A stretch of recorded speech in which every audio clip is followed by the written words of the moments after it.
Alright, so kakatapos lamang po ng weigh-in. Ating pong kampiyon, Rene Mark Cuarto. At ito pong challenger na si Daniel Valladares. Mga kaibigan, kitang-kita din po natin na talagang rip ang katawan ng dalawa po nating boksingero. So again, ito po ay IBF rules, no? So after this weigh-in, tingnan nyo naman yung mga abs na yan, no?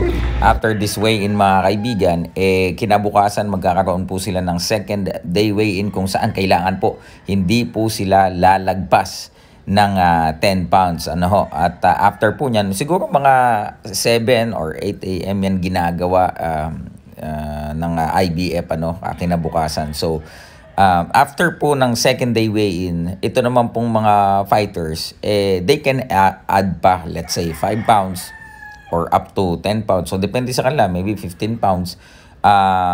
As long as makapasa na sila dun sa second weigh-in na kailangan hindi lalagpas ng 10 pounds, pwede pa po silang magdagdag pa ng bahagya, ano. But based on what I heard kay Champ Cuarto, he will exceed yung 10 pounds after the second day weigh-in, mga kaibigan. So ito po makikita nyo, tumingbang po sa timbangan itong dalawa nating manlalako. Wala pong kahirap-hirap na kanila pong nakuha yung minimum weight, 105 pounds. Parang mga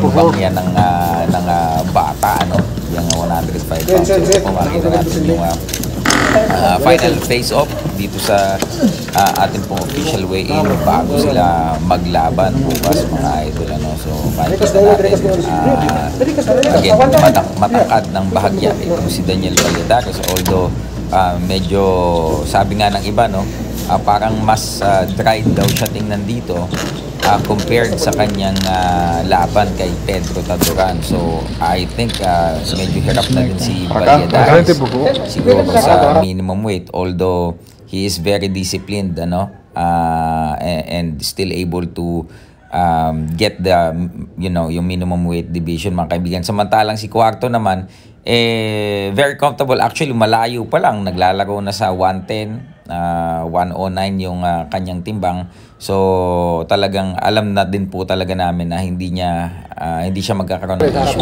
sa pagkuha ng minimum weight or yung 105 pounds, mga kaibigan. So ito po, bukas na ito, mga kaibigan.